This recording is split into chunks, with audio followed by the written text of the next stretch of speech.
સુપ્રભાત વિદ્યાર્થી મિત્રો, જય શ્રી સ્વામિનારાયણ. વિદ્યાર્થી મિત્રો, આપણે પ્રકરણ 11 કરી રહ્યા છીએ, પરિમિતિ અને ક્ષેત્રફળ, જેમાં આપણે કરી રહ્યા હતા સ્વાધ્યાય 11.3, જેમાં આપણે વર્તુળનું પરિધ અને એનું ક્ષેત્રફળ કેવી રીતના શોધવામાં આવે છે એ શીખી રહ્યા હતા. જેમાં આપણે દાખલા નંબર 8 સુધી જે છે એ વિડીયોમાં કર્યું હતું. હવે આજે આપણે છે પ્રશ્ન નંબર 9 થી શરૂઆત કરીશું. તો સ્વાધ્યાય 11.3 એનો પ્રશ્ન નંબર 9. સ્વાધ્યાય 11.3 એમાં આપણે પ્રશ્ન નંબર 8 સુધી કર્યું હતું. હવે આજે આપણે કરશું પ્રશ્ન નંબર 9. પ્રશ્ન નંબર 9 આપણો છે, શ્રુતિએ 44 સેન્ટીમીટર લંબાઈના તારને વર્તુળાકારમાં વાળ્યું. તે વર્તુળની ત્રિજ્યા શોધો, તેનું ક્ષેત્રફળ પણ શોધો. હવે અહીં જે છે એ આપણને એની લંબાઈ આપી દીધી છે, એટલે કે એનું જે પરિધ છે એ આપી દીધું છે તારનું, કે એનું પરિધ છે 44 સેમી છે. હવે એને વર્તુળાકારમાં વાળ્યો છે તો એનું પરિધ એટલું છે 44 સેમી. એના આધારે આપણે એની ત્રિજ્યા શોધવાની છે. પરિધના સૂત્રની અંદર મૂકીને ત્રિજ્યા મળી જાય પછી આપણે એનું ક્ષેત્રફળ શોધવાનું છે. હવે આપણે કીધું છે કે જો એ જ તારને ચોરસ આકારમાં વાળવામાં આવે તો તેની દરેક બાજુની લંબાઈ કેટલી થશે. પછી આ જ પરિમિતિ લઈ આપણે, બરાબર, અને ચોરસનું જે છે એ એક બાજુનું માપ આપણને શોધવાનું છે. પરિમિતિ એમાં આ જ લેવાની છે અને એની એક બાજુનું માપ શોધવાનું છે. પછી આપણે કીધું છે વર્તુળ અને ચોરસ એ બેમાંથી કઈ આકૃતિ વધુ ક્ષેત્રફળ આવરે છે. એટલે કે એની પરિમિતિ આપેલી છે, એના આધારે આપણે એની લંબાઈ શોધશું, એની બાજુનું માપ શોધશું ચોરસનું. પછી આપણે એનું ક્ષેત્રફળ પણ શોધવું પડશે. જેમ વર્તુળનું ક્ષેત્રફળ શોધવું પડશે એમ આનું પણ ક્ષેત્રફળ શોધવું પડશે. અને પછી આપણે નક્કી કરવાનું છે કે વર્તુળ અને ચોરસ એ બંનેમાંથી કોનું વધુ ક્ષેત્રફળ આવે છે. તો આ દાખલાની અંદર સૌપ્રથમ આપણે જે આ પરિધ આપેલો છે એના આધારે વર્તુળની ત્રિજ્યા શોધવાની, એની ત્રિજ્યા શોધીને એનું ક્ષેત્રફળ શોધવાનું, બરાબર. એટલે વર્તુળની ત્રિજ્યા અને ક્ષેત્રફળ બે વસ્તુ શોધવાની છે. પછી આને જ પરિમિતિ તરીકે લઈ અને ચોરસની એક બાજુનું માપ શોધવાનું અને ચોરસનું ક્ષેત્રફળ શોધવાનું. એટલે ચાર વસ્તુ એ શોધવાની અને પછી બંનેના વર્તુળ અને ચોરસ એ બંનેમાંથી કોનું ક્ષેત્રફળ વધુ છે એ આપણે અહીં શોધવાનું છે. તો હવે આપણે એનો જવાબ કરીશું.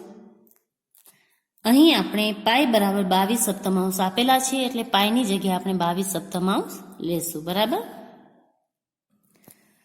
અહીં આપણે જવાબમાં લખશું કે વર્તુળની લંબાઈ એટલે કે એનો પરિધ એ 44 સેન્ટીમીટર છે, બરાબર ને. એ 44 સેન્ટીમીટર છે. અહીં આપણે જે છે પાઈ આપેલી છે 22/7 અને આપણને આર જે છે એ શોધવાનું છે. તો અહીં જે છે આપણે વર્તુળના પરિધનું જે સૂત્ર છે એ લખીશું. વર્તુળનું પરિધ બરાબર 2 એને ગુણ્યા પાઈ એને ગુણ્યા આર, બરાબર. હવે પરિધ છે એની જગ્યાએ આપણે આ પરિધ મૂકીશું 44 સેમી બરાબર 2 જે નિયમના છે એ 22/7 છે આપણે પાઈની જગ્યાએ મૂકીશું તો આપણને આર મળશે, બરાબર. હવે આપણને આર શોધવો છે તો આપણે આરને એકલો કરવાનો, એટલે આ બાજુની જે રકમ છે આપણે આ બાજુ લઈ જવી પડશે. એનાથી પહેલા તમે ઈચ્છો તો આનો ગુણાકાર કરી શકો છો. 22 × 2 = 44, એટલે અહીં જે છે એ આપણો જવાબ આવશે 44. અહીં 22 × 2 = 44 / 7 એને ગુણ્યા આર. હવે આર શોધવાનો છે એટલે આ બાજુની જે એની રકમ છે આ બાજુ આવશે. અહીં 44 હતા. હવે આ બાજુની રકમ જો આ બાજુ આવે તો 7 છે એ છેદમાં છે એ અંશમાં આવશે અને જે અંશમાં રકમ હોય એ છેદમાં જાય, બરાબર. આ એનો નિયમ છે કે જે છેદની રકમ હોય અંશમાં આવે, બરાબરની બીજી બાજુ આપણે લઈ જાય એટલે એની છેદની રકમ અંશમાં આવશે અને અંશની રકમ છેદમાં જશે, એટલે 44 આપણા કટ થશે. એટલે આ જે છે એ આપણને મળશે 7 સેન્ટીમીટર. તો આ જે છે આપણને મળી ત્રિજ્યા, બરાબર. આ એની ત્રિજ્યા મળી. આમ વર્તુળની ત્રિજ્યા બરાબર 7 સેન્ટીમીટર થશે. હવે આપણને શોધવાનું છે વર્તુળનું ક્ષેત્રફળ. તો હવે આપણે એનું સૂત્ર લખશું કે વર્તુળનું ક્ષેત્રફળ બરાબર પાઈ અને આરનો વર્ગ. તો અહીં પાઈ આપણને આપેલી છે 22 સપ્તમાંશ. આપણે આર અહીં લીધા 7, બરાબર ને, ત્રિજ્યા. એટલે 7 ગુણ્યા 7 આપણે 2 વખત લખશું. આરનો વર્ગ એટલે 2 વખત. આ એક 7 અને બીજા 7 છે આપણા કટ થશે. હવે આપણે 22 ગુણ્યા 7 કરવાના છે. એટલે 7 2 14 વધી 1, 7 2 14 ને 1 15. 154 સેન્ટીમીટર વર્ગ થશે, બરાબર ને. અથવા તો ચોરસ સેન્ટીમીટર પર તમે લખી શકો છો. ક્ષેત્રફળ છે એટલે આપણે વર્ગમાં દર્શાવવું પડશે. તો આ થયું વર્તુળનું ક્ષેત્રફળ. હવે આપણે જે ચોરસ છે એની પરિમિતિ એટલી જ લેવાની છે જેટલી વર્તુળની છે, અને એના આધારે ચોરસનું બાજુનું માપ શોધવાનું છે. હવે આપણે ચોરસની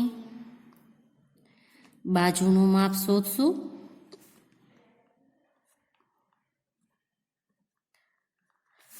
અહીં વર્તુળ અને ચોરસની પરિમિતિ એક જ સરખી છે, તેથી ચોરસની પરિમિતિ કેટલી છે? 44 સેન્ટીમીટર, બરાબર. જે વર્તુળની છે એ. હવે આપણે અહીં પરિમિતિનું સૂત્ર મૂકશું. તો ચોરસની પરિમિતિ બરાબર એનું જે સૂત્ર છે 4 ગુણ્યા બાજુનું માપ, એ આપણે સૂત્રમાં મૂક્યું. હવે આપણે પરિમિતિની જગ્યાએ એની પરિમિતિ મૂકશું. એટલે અહીં આપણે મૂકશું 44 સેન્ટીમીટર બરાબર 4 ગુણ્યા બાજુનું માપ. હવે આપણે બાજુનું માપ શોધવું છે, એટલે એની સાથે જે 4 છે ગુણાકારમાં, એને આપણે બરાબરની ડાબી બાજુએ લઈ આવશું. એટલે એ જશે છેદમાં, અહીં ગુણાકારમાં છે એટલે અહીં જશે ભાગાકારમાં. 44/4 સેન્ટીમીટર બરાબર બાજુનું માપ. હવે અહીં જે છે એ તમે કટ કરશો તો 4 એકા 4 ને 4 એકા 4 એટલે 11 4 44. એટલે એની એક બાજુનું માપ છે એ તમને મળશે 11 સેમી. હવે 11 સેન્ટીમીટર છે એની બાજુનું માપ મળ્યું, કે નહીં, ચોરસની બાજુનું, બરાબર. તો હવે આપણે અહીં લખશું કે આમ ચોરસની એક બાજુનું માપ 11 સેમી છે. હવે આપણે એનું ક્ષેત્રફળ શોધવાનું છે, અને પછી જણાવવાનું છે કે વર્તુળનું ક્ષેત્રફળ વધુ છે કે ચોરસનું, બરાબર. તો હવે આપણે ચોરસનું ક્ષેત્રફળ શોધીશું. તો અહીં આપણે સૂત્ર લખશું. ચોરસનું ક્ષેત્રફળ બરાબર એનું લંબાઈ ગુણ્યા લંબાઈ, એટલે કે બાજુનું માપ ગુણ્યા બાજુનું માપ. તો અહીં જે એની બાજુનું માપ હતું એ 11 સેમી હતું. તો 11 સેન્ટીમીટર ગુણ્યા 11 સેન્ટીમીટર, એટલે એનો વર્ગ કરીએ એટલે આપણો થશે 121 સેન્ટીમીટરનો વર્ગ. હવે આપણું વર્તુળનું જે ક્ષેત્રફળ છે એ આવ્યું હતું 154 સેન્ટીમીટર, જ્યારે ચોરસનું જે ક્ષેત્રફળ છે એ આપણું આવ્યું 121 સેન્ટીમીટર, બરાબર. તો આમ આપણે જોશું તો અહીં ચોરસનું જે ક્ષેત્રફળ છે એ વર્તુળના ક્ષેત્રફળ કરતાં ઓછું છે, એટલે કે વર્તુળનું જે ક્ષેત્રફળ છે એ વધુ જગ્યા ધરાવે છે. તો હવે આપણે અહીં લખશું આમ અહીં વર્તુળની આકૃતિ અથવા તો વર્તુળનો આકાર બંને તમે લખી શકો છો. વર્તુળની આકૃતિ ચોરસની આકૃતિ કરતાં વધુ ક્ષેત્રફળ ધરાવે છે, બરાબર. તો આ થયો આપણો પ્રશ્ન નંબર 9 નો જવાબ. Question number 10. ક્વેશ્ચન નંબર 10 આપણું છે 14 સેમી ત્રિજ્યાવાળા વર્તુળાકાર પૂંઠામાંથી 3.5 સેમી ત્રિજ્યાવાળા બે વર્તુળ અને 3 સેમી લંબાઈ અને 1 સેમી પહોળાઈવાળો એક લંબચોરસ કાપવામાં આવે છે, જેમ બાજુની આકૃતિમાં બતાવ્યું છે. તો બાકીના પૂંઠાનું ક્ષેત્રફળ ઘણું, અને અહીં પાઈ બરાબર આપણે 22 સપ્તમાંશ લેવાની છે. તો અહીં આપણે શું કરવાનું?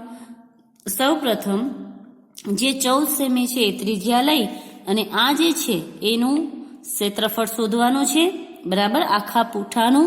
એના પછી 3.5 સેમી ત્રિજ્યા લઈ ને એની જે છે 3.5 સેમી ત્રિજ્યા લઈને એનું ક્ષેત્રફળ શોધવાનું બીજી વખત.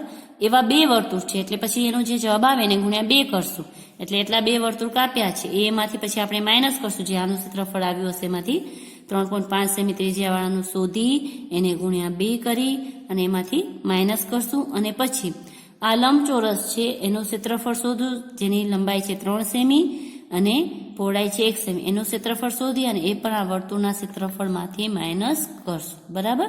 તો હવે આપણે એનો જવાબ કરશું પ્રશ્ન નંબર 10 નો.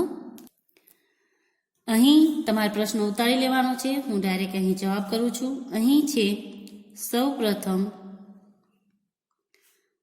14 સેમી ત્રિજ્યા ધરાવતા વર્તુળનું ક્ષેત્રફળ શોધીશું, બરાબર. તો અહીં આપણું ત્રિજ્યા એટલે r છે 14 સેમી, પાઈ આપણને લેવાની છે 22/7 જે આપણને આપેલી જ છે. તો અહીં આપણે લખશું કે વર્તુળનું ક્ષેત્રફળ બરાબર પાઈ r નો વર્ગ. તો હવે આપણે સૂત્રમાં રકમ મૂકીશું તો પાઈ 22/7 એને ગુણ્યા r છે 2 વખત કરવાનો છે, r નો વર્ગ એટલે 2 વખત આપણે કરીશું. હવે આને આપણે કટ કરીશું, 7 × 7 અને 7 × 2 14. હવે બાકીની જે રકમ છે એને આપણે ગુણાકાર કરી નાખશું. આ કટ થઈ ગયું એટલે આનો હવે ગુણાકાર કરીશું. આનો આપણે ગુણાકાર કરીશું એટલે આપણને જવાબ મળશે 616 સેન્ટીમીટરનો વર્ગ, બરાબર. ક્ષેત્રફળ છે એટલે આપણે વર્ગમાં દર્શાવવું પડશે. 22 × 2 44 થશે અને 44 ગુણ્યા આપણે 14 કરીએ તો એટલે 14 ચોકું 56 ના 6 વધે 5 ને પાછું 14 ચોકું 56 કરી એમાં 5 પ્લસ કરશો એટલે તમને મળશે 61. તો આ થયું આપણું વર્તુળનું ક્ષેત્રફળ. હવે આ ક્ષેત્રફળમાંથી આપણે જે બાકીના ક્ષેત્રફળ શોધીશું, વર્તુળના પેલા 2 નાના વર્તુળના શોધીશું અને પછી લંબચોરસનું એમાંથી બાદ કરવાનું છે. હવે 3.5 સેમી ત્રિજ્યા ધરાવતા વર્તુળનું ક્ષેત્રફળ શોધીશું આપણે, બરાબર. તો એના સૂત્ર છે એનામાં આપણે જે r છે એ આપણે મળશે 3.5, પાઈ આપણને લેવા છે 22/7, બરાબર. હવે આપણે લખશું અહીં વર્તુળનું ક્ષેત્રફળ બરાબર પાઈ r નો વર્ગ.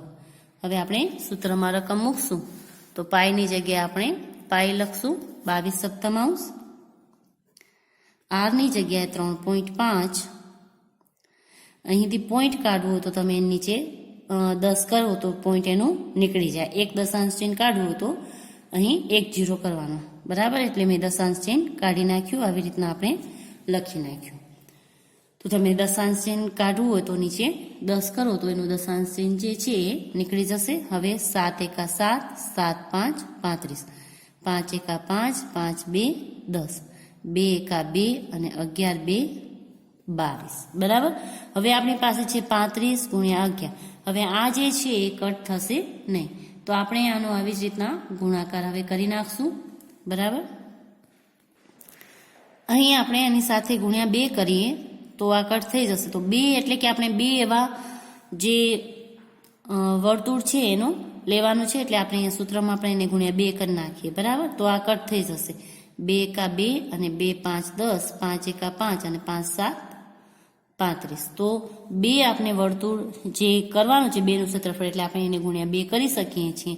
તો મેં અહીં સૂત્રમાં પણ મૂકી દીધું જેથી એ કટ થઈ જાય અને તમને પાછળથી એનો ગુણાકાર પણ ના કરવો પડે. હવે આપણી પાસે છે 11 અને 7, 11 × 7 એટલે આનો જવાબ તમને મળશે 77 સેન્ટીમીટરનો વર્ગ.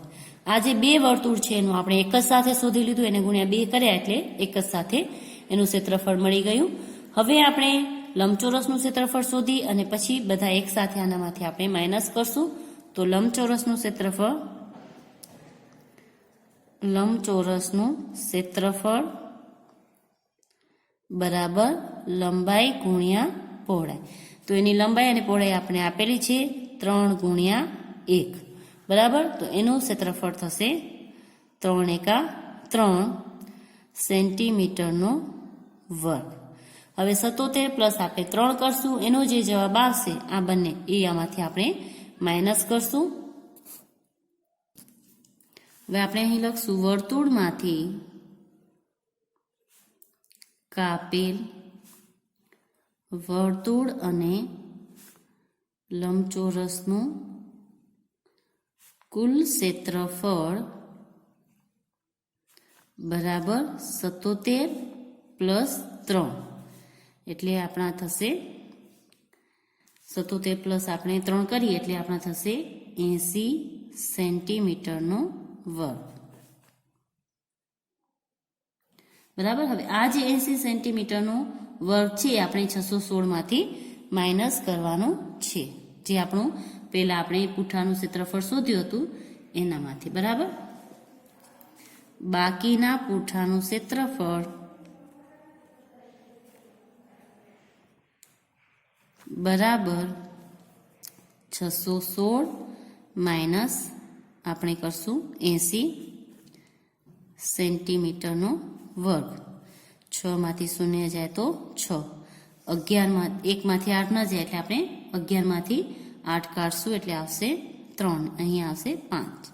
એટલે બાકીનું જે પૂઠું વધ્યું છે એનું ક્ષેત્રફળ થશે 536 સેન્ટીમીટરનો વર્ગ બરાબર. તો બાકીના પૂઠાનું જે આપણે ક્ષેત્રફળ શોધવાનું છે તો તમે આવી રીતના એને શોધી શકો છો. હવે દાખલા નંબર 11 અને 12 છે તમારે ગૃહ કાર્યમાં કરવાનું છે. કેવી રીતના કરવાનું છે સમજાવી દઉં છું તમને.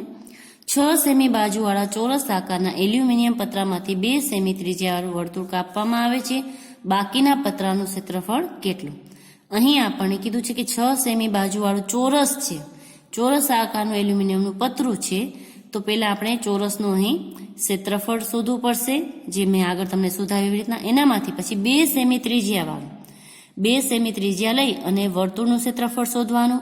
આનો જે જવાબ આવે એ આપણે આના જવાબમાંથી બાદ કરવાનો છે. ચોરસના ક્ષેત્રફળમાંથી આપણે વર્તુળનું ક્ષેત્રફળ જે આવે એ બાદ કરવાનું છે. તો તમને બાકીના પતરાનું ક્ષેત્રફળ કેટલું છે એ મળી જશે. અહીં પાઈ બરાબર તમારે લેવાનું છે 3.14 બરાબર. એના પછીનો 12મો દાખલો છે એ પણ તમારે ગૃહ કાર્યમાં કરવાનો છે. એક વર્તુળનો પરિઘ 31.4 સેમી છે, તો તેની ત્રિજ્યા અને ક્ષેત્રફળ ગણો. તો આ આપણે જેમ દાખલા નંબર 9માં કર્યું એવી જ રીતના એનો પરિઘ આપેલો છે. એના આધારે સૌપ્રથમ એને આપણે ત્રિજ્યા શોધવાની છે, અને ત્રિજ્યા મળી જાય એના પછી આપણે વર્તુળનું ક્ષેત્રફળ ગણવાનું છે. અને અહીં પણ તમારે પાઈ તરીકે 3.14 લેવાના છે. એના પછીનો જે છે દાખલા નંબર 13, એમાં આપણો પ્રશ્ન છે એક વર્તુળાકાર ફૂલનો બાગ ચારે બાજુથી 4 મીટર પહોળો રસ્તાથી ઘેરાયેલો છે. બાગનો વ્યાસ તમને આપેલું છે 66 મીટર. તો રસ્તાનું ક્ષેત્રફળ કેટલું થાય? અહીં તમને બાગ આપેલો છે. હવે આ જે બાગ છે એનો વ્યાસ છે 66 મીટર. એની આ બાજુ છે ચારે બાજુ એ 4 મીટર પહોળો રસ્તો એનો આવેલો છે. તો આપણે આ જે રસ્તો છે એનું ક્ષેત્રફળ કેટલું થાય એ ગણવાનું છે. ને અહીં પાઈ બરાબર આપણે 3.14 લેવાના છે બરાબર. તો હવે આપણે પ્રશ્ન નંબર 13 નો જવાબ કરીશું. અહીં આપણને બાગનો જે વ્યાસ આપેલો છે એ લખશું. બાગનો કુલ વ્યાસ 66 મીટર છે. તેથી બાગની ત્રિજ્યા બરાબર 66/2 એટલે કે 33 મીટર થશે. આ બાગની ત્રિજ્યા થઈ બરાબર. હવે આપણે જો રસ્તાનું ક્ષેત્રફળ શોધવાનું હોય તો આપણે એમાં 2 રીતના આપણે એને ક્ષેત્રફળ શોધવા પડશે. એક તો બાગનું ક્ષેત્રફળ અને પછી બાગના ક્ષેત્રફળની અંદર રસ્તાનું જે ક્ષેત્રફળ છે એ ઉમેરી અને એને ત્રિજ્યા તરીકે લઈ અને એનું પણ ક્ષેત્રફળ આપણે શોધવું પડશે. અને પછી એમાંથી જે બાગનું ક્ષેત્રફળ છે આપણે માઇનસ કરશું એટલે આપણે રસ્તાની જે લંબાઈ છે એટલે કે રસ્તાનું જે ક્ષેત્રફળ છે એ મળી જશે. તો સૌપ્રથમ આપણે અહીં બાગનું ક્ષેત્રફળ શોધીશું.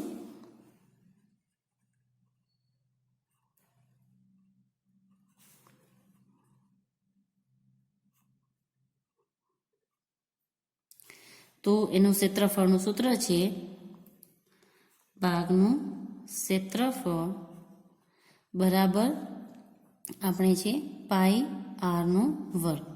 હવે પાઈ આપણને અહીં આપેલી છે કે 3.14 લેવાની છે.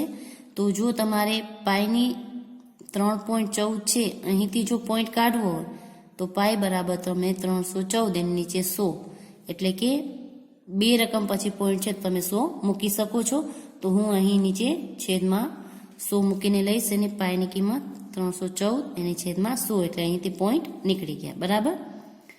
પછી એને ગુણ્યા આર જે આપણા છે 33 એની ત્રિજ્યા, તો એ આપણે 2 વખત કરીશું. 33 ગુણ્યા 33. હવે તમે કટ થાય તો કટ કરી શકો છો અને કટ ના થાય તો તમે આનો ડાયરેક્ટ ગુણાકાર કરી શકો છો. હવે અહીં જે છે એ આ એક જ રકમ છે કટ થાય એવી, પરંતુ સામે ક્યાંય 5 નથી તો એ કટ થશે નહીં. એટલે સૌપ્રથમ આપણે આ જે રકમ આપેલી છે દરેક રકમનો ગુણાકાર કરી નાખશું. 314 ગુણ્યા 33 ગુણ્યા 33 અને જે જવાબ આવશે એમાં પછી આપણે 2 રકમ પછી પોઈન્ટ મૂકી દેસી. બરાબર. તો હવે આપણે આનો ગુણાકાર કરશું. તમે રફ પેજમાં કરી શકો છો. ગુણાકાર કરી લીધો છે એનો જવાબ લખું છું. અહીં આપણને જવાબ મળશે આનો કે 3,41,946. હવે એની છેદમાં આપણે 100 કરીએ. બરાબર. તો હવે એને આપણે 100 જે પોઈન્ટ દૂર કરવા કર્યા હતા હવે પાછા આપણે 100 કાઢી નાખશું અને 2 રકમ પછી અહીં પોઈન્ટ મૂકી દેશું. તો અહીં જે છે એ આનો આવશે મીટર વર્ગ. તો આનો જે જવાબ છે એનું બાગનું ક્ષેત્રફળ 3,419.46 મીટર વર્ગ થશે. બરાબર. ને તમારે જો અહીં 100 ના કરવા હોય ને પોઈન્ટ રાખવો હોય તો પોઈન્ટ રાખીને પણ તમે એનો ગુણાકાર કરી શકો છો જેવી રીતના કરવું હોય. પણ ગુણાકારનો જવાબ તમારો આ જ આવશે અને એમાં પછી 2 રકમ પછી તમારે પોઈન્ટ મૂકવું પડશે. અહીં 2 શૂન્ય છે આપણે 2 રકમ પછી પોઈન્ટ મૂકી દીધું. બરાબર. હવે જે છે એ આપણે એના બાગની ફરતે 4 મીટર જે રસ્તો છે એ આપણે ત્રિજ્યાની અંદર પ્લસ કરશું અને જે નવી ત્રિજ્યા લઈ અને બાગની જે બહારની રસ્તાની બહારની જે બાઉન્ડ્રી છે એનું ક્ષેત્રફળ શોધીશું. અહીં આપણે લખીશું બાગ સાથે રસ્તાનું ક્ષેત્રફળ. બરાબર. હવે આપણે એ શોધવાનું છે. તો બાગની જે ત્રિજ્યા હતી એની અંદર રસ્તાનું જે પહોળાઈ છે એ પ્લસ કરશું. તો બાગની ત્રિજ્યા પ્લસ રસ્તાની પહોળાઈ બરાબર જે છે આપણને 33 પ્લસ 4 એટલે 37 જે મીટર છે એ નવી ત્રિજ્યા મળશે. બરાબર ને. એટલે નવી જે ત્રિજ્યા આર જે છે એ આપણી થઈ 37 મીટર. હવે 37 મીટર આર લઈ અને પાછું જે છે એ આપણે બાગ સાથે રસ્તાનું ક્ષેત્રફળ શોધીશું.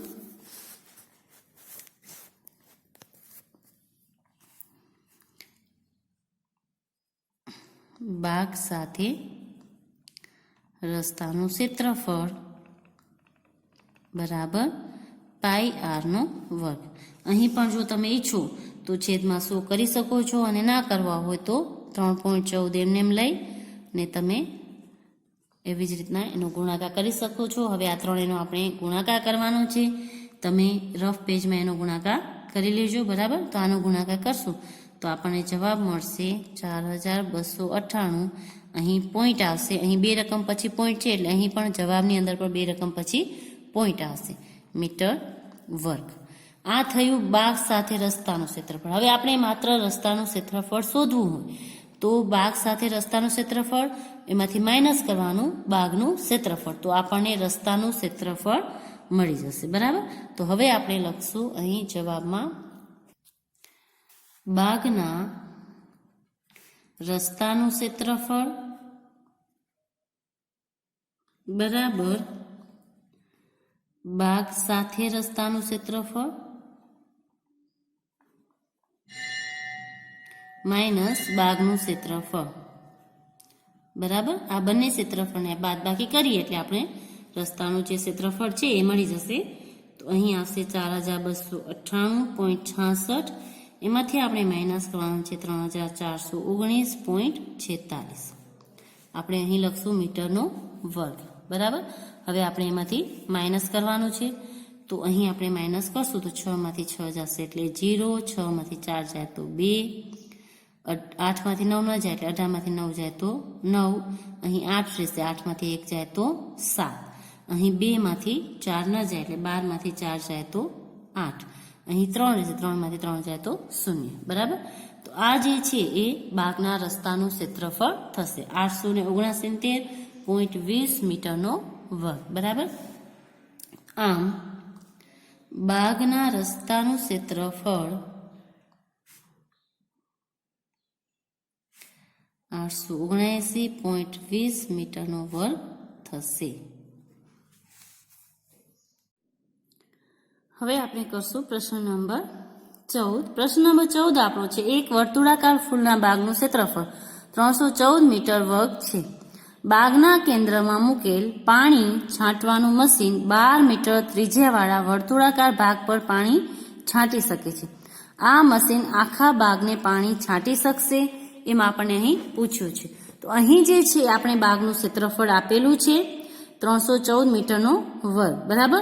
એના ઉપરથી આપણે જે છે એ બાગની ત્રિજ્યા શોધવાની છે અને એ ત્રિજ્યા શોધ્યા પછી એ ત્રિજ્યા જો આનાથી વધુ હશે તો એ મશીન છે એ પાણી છાંટી શકશે નહીં આખા બાગમાં, અને જો આનાથી ઓછી હશે તો એ મશીન છે એ આખા બાગમાં પાણી છાંટી શકશે. અને અહીં જે પાઈ છે આપણે 3.14 લેવાનો છે. બરાબર. તો આ દાખલો છે દાખલા નંબર 14 એ તમારે ગૃહ કાર્યમાં કરવાનો છે. દાખલા નંબર 11, 12 અને 14 એ તમારે ગૃહ કાર્યમાં કરવાનો છે. આ ખૂબ જ સરળ છે. ક્ષેત્રફળ આપેલું છે, તમારે એની ત્રિજ્યા શોધવાની છે. આ જે ત્રિજ્યા છે એ મશીનની છે, આપણને બાગની ત્રિજ્યા શોધવાની છે અને એ ત્રિજ્યા જો આનાથી વધુ હશે તો આખા બાગમાં મશીન પાણી છાંટી શકશે નહીં, ને જો આનાથી ઓછી હશે તો પાણી છાંટી શકશે. બસ એટલું જ તમારે અહીં કરવાનું છે. એના પછીનો છે દાખલા નંબર 15. બાજુની આકૃતિમાં દર્શાવેલ અંદરના અને બહારના વર્તુળોનો પરિઘ શોધો. આ પણ તમારે જાતે કરવાનું છે. અહીં તમને જે ત્રિજ્યા છે બંને વર્તુળની આપેલી છે, એક નીચે 19 મીટર, બીજા નીચે 10 મીટર. બરાબર. અહીંથી અહીં 10 મીટર છે. તો પેલા જે 19 મીટર છે એનું તમારે જે પરિઘ છે એ શોધવાનું છે. બાજુના અંદરના અને બહારના બંને વર્તુળનો પરિઘ શોધવાનું છે. તો પેલા તમારે 19 મીટર જે છે એ વર્તુળનો પરિઘ શોધી લેવાનો. બરાબર. અને પછી આ 19 માંથી આપણે 10 કાઢીએ એટલે અહીંનું જે ઓલું થાય ત્રિજ્યા એ 9 થશે. એટલે બીજામાં જે છે તમારે ત્રિજ્યા 9 મીટર લેવાની છે, 10 મીટર લેવાની નથી. આ 10 છે 19 માંથી માઇનસ કરવાના છે એટલે બીજાની તમારી ત્રિજ્યા થશે 9 મીટર. એટલે 19 મીટર ત્રિજ્યા લઈને પરિઘ શોધવાનો, બીજો 9 મીટર ત્રિજ્યા લઈને પરિઘ શોધવાનો, અને પછી એવી રીતના તમને બંને જે વર્તુળ છે એના પરિઘ મળી જશે. 19 મીટરમાં બહારના વર્તુળનો મળશે અને 9 મીટરમાં અંદરના વર્તુળનો પરિઘ છે એ તમને મળી જશે. તો 15મો દાખલો છે એ પણ તમારે ગૃહ કાર્યમાં કરવાનો છે. હવે હું તમને દાખલા નંબર 16 અને 17 જે છે એ કરાવીશ.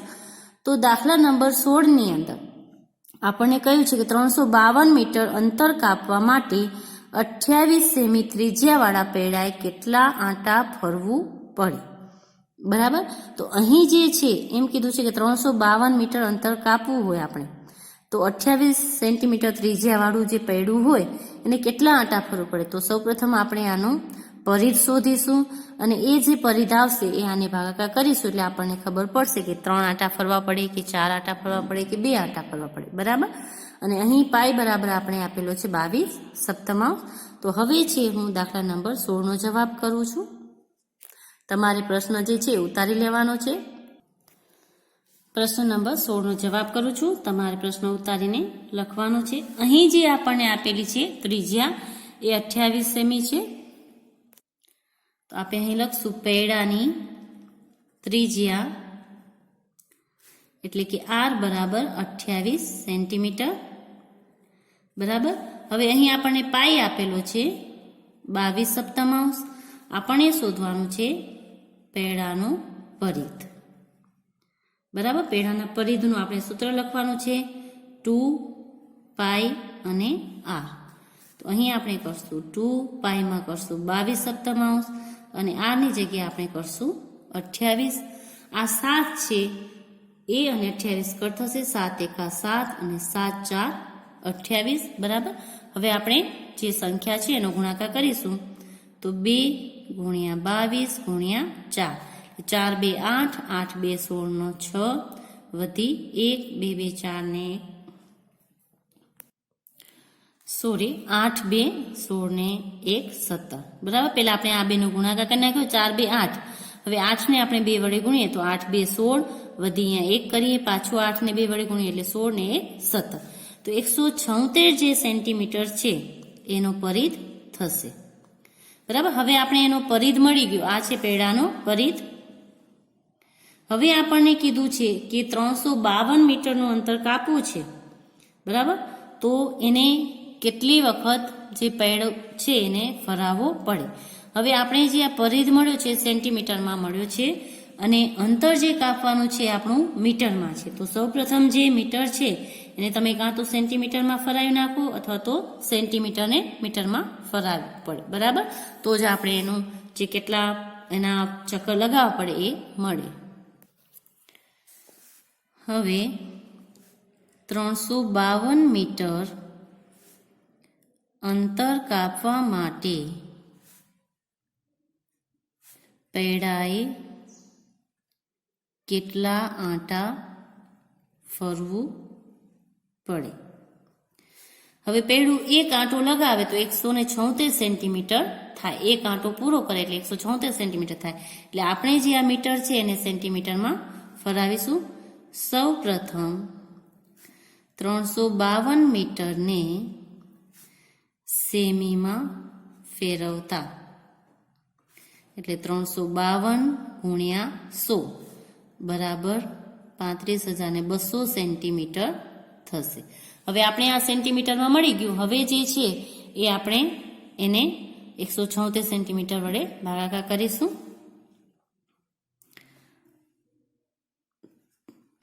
પૈડાએ ફરવાના આંટા કુલ આંટા બરાબર કાપવાનું અંતર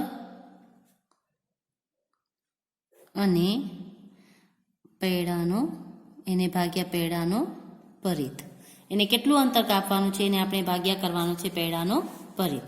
તો કાપવાનું અંતર છે એને 35,200 સેમી અને એને જે પરિધ છે એ થશે 176 સેમી. બરાબર. હવે તમે અહીં જો જોશો તો આ જે છે આનાથી કટ થશે 176 ગુણ્યા 2 કરીએ તો 352 આવે. બરાબર. તો અહીં 376 એકા 376, 376 2 352 અને એની પાછળ આ બે મીંડા આપણે લગાવી દઈશું એટલે 200 આવશે. તો આમ જે છે એ 200 આંટા પૈડાએ ફરવા પડશે. જો એને એટલું અંતર કાપવું હોય 352 મીટર તો એને 28 સેમી વાળું જે ત્રિજ્યા જે ધરાવે છે પૈડાને કુલ 200 આંટા ફરવા પડશે. તો હવે આપણે લખીશું કે આમ પૈડાએ 352 મીટરનું અંતર કાપવા માટે કુલ 200 આંટા ફરવા પડશે. બરાબર. તો આ થયો આપણો પ્રશ્ન નંબર 16 નો જવાબ.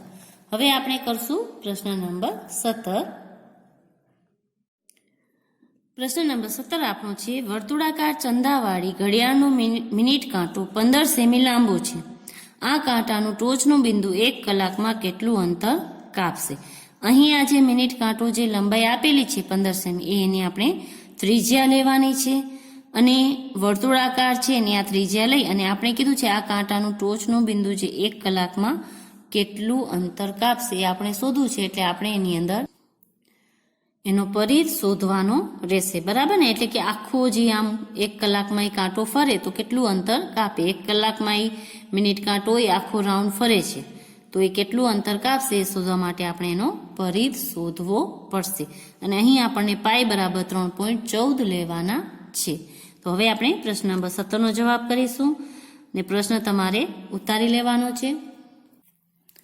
આપણે અહીં જવાબ કરીશું. જવાબ 17 બરાબર 1 કલાકમાં જે કાંટો છે, મિનિટ કાંટો, એ કેટલું અંતર કાપે છે આપણને અહીં શોધવાનું છે.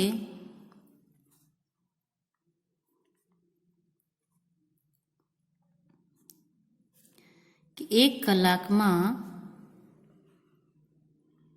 મિનિટ આંટો કેટલું અંતર